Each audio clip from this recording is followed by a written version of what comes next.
Report that linked gas stoves to potential health problems in children ignited talk of a national ban on the appliance.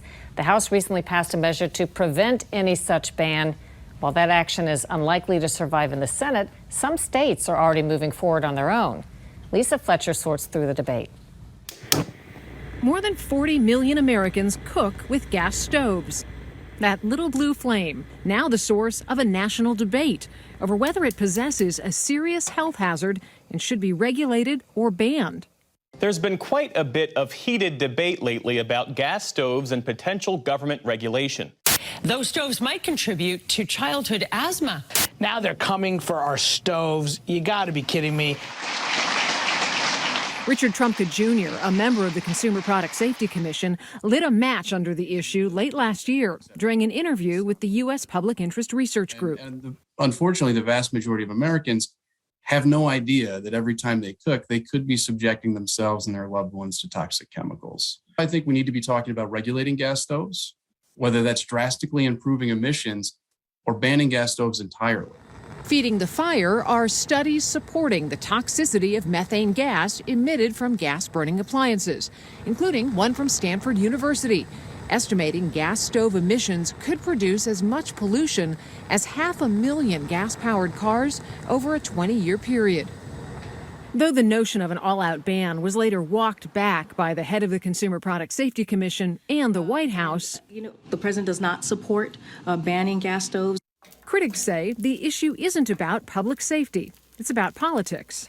Are gas stoves under attack?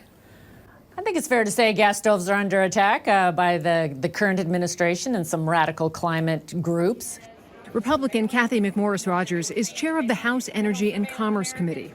I come from Washington State, where our governor is one of those that has been calling for bans on gas stoves, but it seems to be part of this larger effort that some call the energy transition, but it really is the federal government controlling, the federal government saying that we know best. And it's heated up political debate around the country. Local governments in at least 9 states have passed laws that may restrict the use of natural gas by advancing standards to electrify home heating and cooking. Meanwhile, 20 state governments have passed so-called fuel choice laws that prohibit banning gas hookups in new construction. But the problem is that the left and the right dragged science into this inappropriately, I think, right?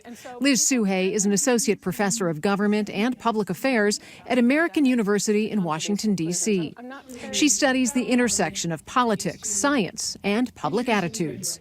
Is science even part of the real dialogue right now over the gas stove debate? The debate at root is not a scientific debate. The debate at root is about clashing interests and clashing values. So with respect to the gas stove debate, we have environmentalists on the one hand, and we have oil and gas companies on the other, and I think they are driving a lot of this. We are protectors! And it isn't just gas stoves. Suhay says in the last 10 years, she's seen controversial issues increasingly politicized using science. From the benefits and harms of decriminalizing marijuana to gun control and the safety of vaccines, Suhay says political interests have become adept at cherry-picking the data that suits them. People tend to quote science and they say, well, science says, so it must be true and we must follow it. But, I mean, historically, that's not correct, right? I mean, the Earth isn't flat, the world isn't the center of the universe, DDT isn't safe. Science is a process. It's not a set of facts. What we understand to be true evolves. And I think we need to be honest with each other about this. And that brings us back to the facts, or the new reality, that what is called science can no longer be wholly trusted. I actually don't see this as the scientists themselves being biased, but I see political actors as being biased and using science to try to advance their own policy preferences. So science becomes a way of justifying your political viewpoint? That's exactly what people are doing. They inadvertently undermine Americans' trust in scientists, and I think that that's really unfortunate.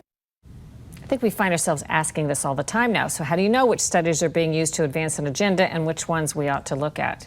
Well, Suhey says most science is done in earnest by honest scientists. But whenever you see somebody holding around one study and calling it the absolute truth without nuance, that's when you really need to take a closer look. All right, thanks, Lisa.